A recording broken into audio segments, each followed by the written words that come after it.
everybody! 大家好! I welcome you to Jade Palace Yamingo. My name is Yaya. The Curse of Turandot. This movie was the talk of Western media. But how was it? So let's get started. Warning! This goes without saying, but spoiler alert. There are major spoilers for the film's plot, so if you don't wish to be spoiled, click away now. The Curse of Turandot, 图兰朵魔咒缘起, is a Chinese fantasy film starring Guan Xiaolong and Dylan Sprouse. It was released October 15th, 2021. Having grown up with The Sweet Life of Zack and Cody, I was so excited when I saw the trailer and promo pictures of Dylan Sprouse. This was the major reason that the same promo took over Western social media. I basically saw everybody post about it. And it's exciting to see a Westerner in Chinese media, especially one that you basically grew up watching. So let's first talk about the film's premise. As you can probably guess from the title, The Curse of Turandot is based on Puccini's opera Turandot.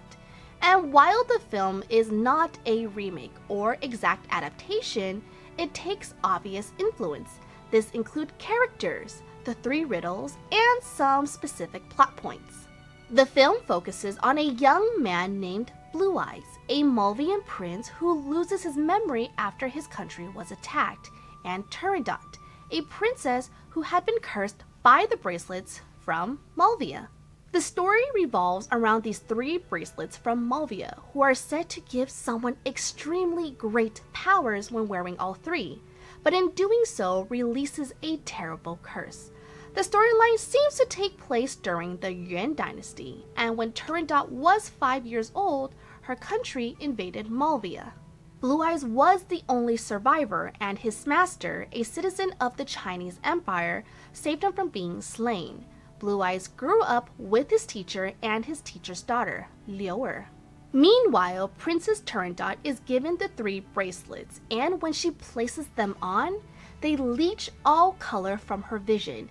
It is said that they will continue to suck her essence until she is as cold as ice, until finally they cause her to go mad on her 18th birthday. The only way to save her is when a suitor is able to successfully answer all three riddles of the bracelet. Throughout the movie, Blue Eyes falls in love with Turandot at first sight and tries to befriend her. He takes on the trial of the riddles after realizing that the bracelets were linked to his past. Eventually, he finds out that his country and people were killed by the Chinese Empire, and vows revenge by leaving Turandot to her cursed fate.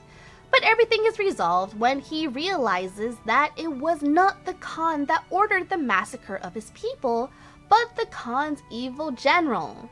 This allows Blue Eyes to lay down his hate. You would think this sounds like an interesting film, but it didn't do so well. It received a 3.3 out of 10 on Douban, basically a Chinese Rotten Tomatoes. It received better reviews on IMDb with a 6 out of 10, but even that's not exactly a large improvement. The comments it received on Douban were pretty scathing, and the sad thing is that I pretty much agree with these reviews. Let's start with how I usually start my review videos. Let's focus on the good aspects of the film, since no film is 100% bad, and that goes the same for The Curse of Turandot. It had pretty good parts. I really love the actors of the film. I love Guan Xiaolong because Ace vs. Ace, 王牌对王牌, is like my favorite variety show, and she is so funny on the show. Obviously, I love Dylan Sprouse because I grew up watching The Sweet Life of Zack and Cody. And seeing Jing play the evil general was such an interesting new experience. I loved him when he played Kublai Khan in the drama The Legend of Kublai Khan, but seeing him bad? Wow. I want to say that the actors had really good chemistry. Guan Xiaolong played Turandot really well. When she was the cold-hearted princess, you could see the contempt that she has for everything. her life, her situation, and her inability to connect. But when the curse was lifted, she became so cute and this little bubble of joy. You can see the love she has for life. And it's not easy for an actor to portray two polar opposites of the same character. And I think that she did really, really well. There was one scene where she was put into a situation where she either had to marry the evil general or sacrifice Blue Eyes. You can see that internal conflict. She did amazing.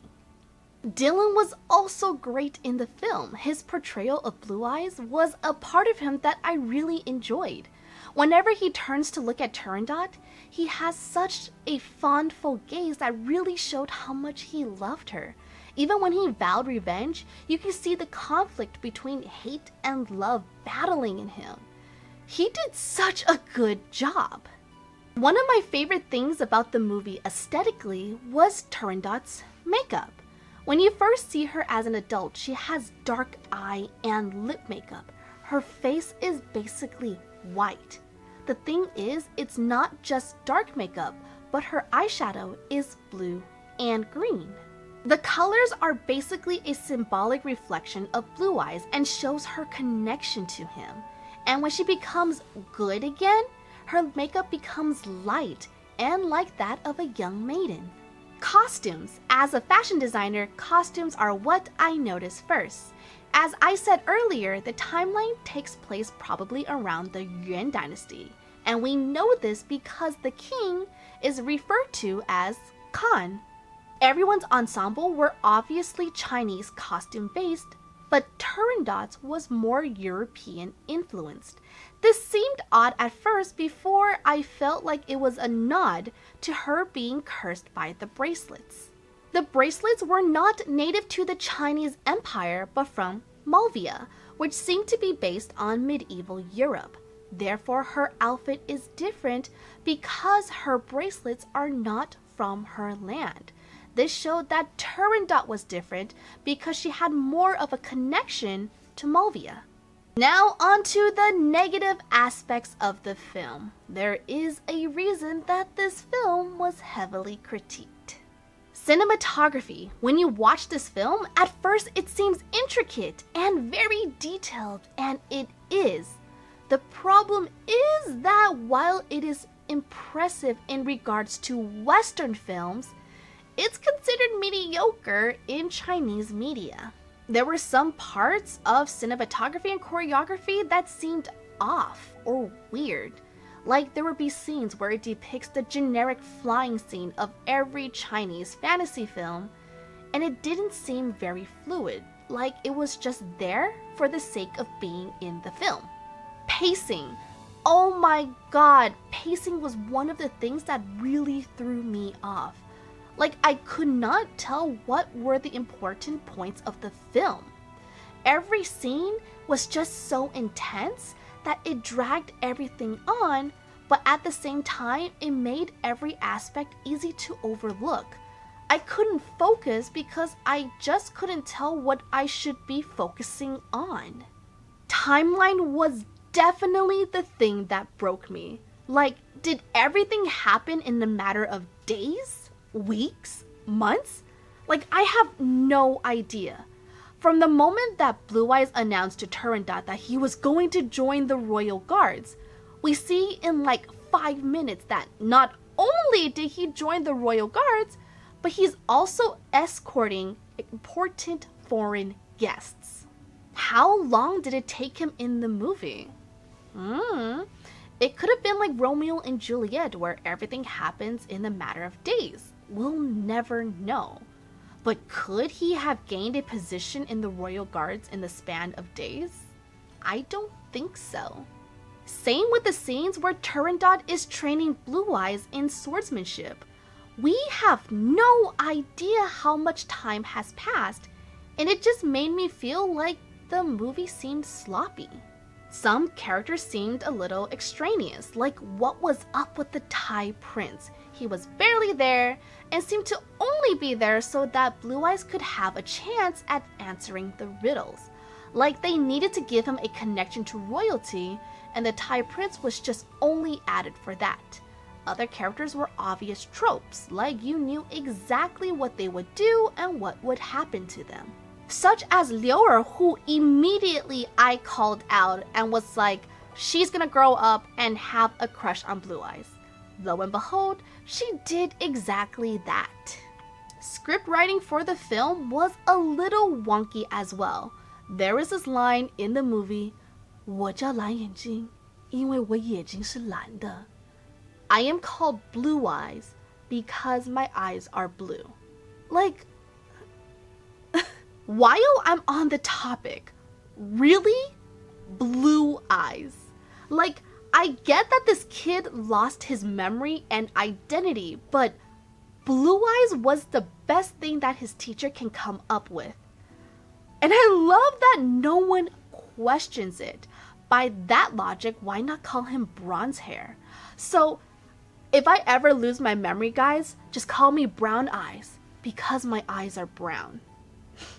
Overall, yeah, this film wasn't the worst, but it wasn't the best either. There were parts that I loved in the film, but that doesn't mean that it made it good.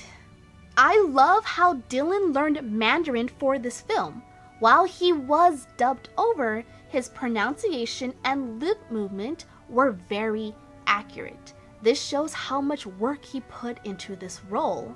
I admire that he put the time in to try to learn the language. It just shows that he really respected our culture, and I really, really commend this. Another thing is that what was bad about this film had nothing to do with the actors. I am not going to say that this film was bad because it had Westerners playing major roles. Quite the opposite. I felt that Dylan and Guan Xiaotong had really, really good CP chemistry. They played off of each other very well. It's just, you have this film that is based on an opera that didn't have the most flattering portrayal of Chinese culture. The opera Turandot is basically banned in China for its unfavorable and inaccurate depiction of our culture. Yeah, they did try to change it up, but it still wasn't good.